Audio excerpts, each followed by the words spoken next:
Sirain muna natin to habang wala pa yung may-ari. Habang nandito na yung tropa ng may-ari.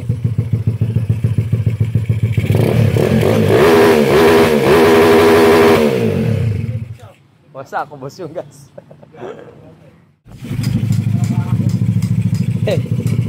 Gano'ng tao sa gas sa 59 pin 3? Minor lang ha, minor.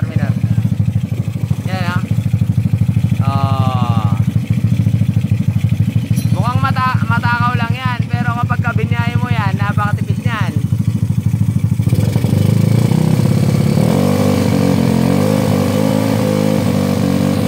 Kaya kargaan mo ba? Namatay kanina na dumikit pala yung positive wire doon. Nalusaw. Bye-bye, Gastos. Yun o, nagpapawili siya o. Ang galing o. Yan.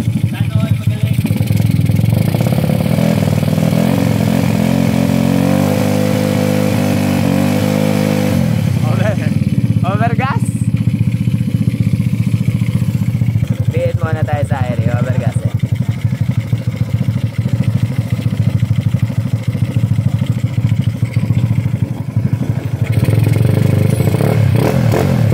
Overgas ka sa karayom. Yan. Overgas sa karayom. Sa adjust lang tayo sa karayom. Pag ganyan mo, balagbag yan. Sobra sa supply. Yan. Bagbag sa 1/4 rep. Sobra sa gas. Adjust karayom. Tapos malamig ang carb niyan. Ayan o, malamig. Parang ni-rep. So yun, wala pang air cleaner. Lalagyan na natin yan mga kapatid.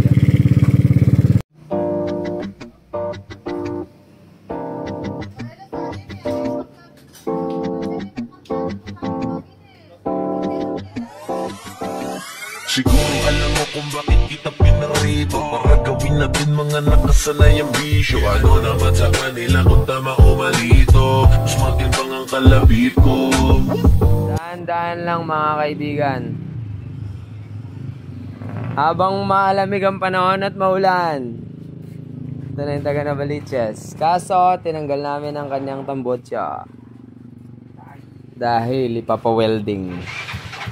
Habang malamig ang panahon at mga basa pa kayo. Sagli! Anong tambotsa? Ikaw kaibigan, mula pa Santa Maria, Bulacan. Basang-basa ang kalye dahil sa ulan. 4 bulbs for this month. Pang ilan na to ngayong July?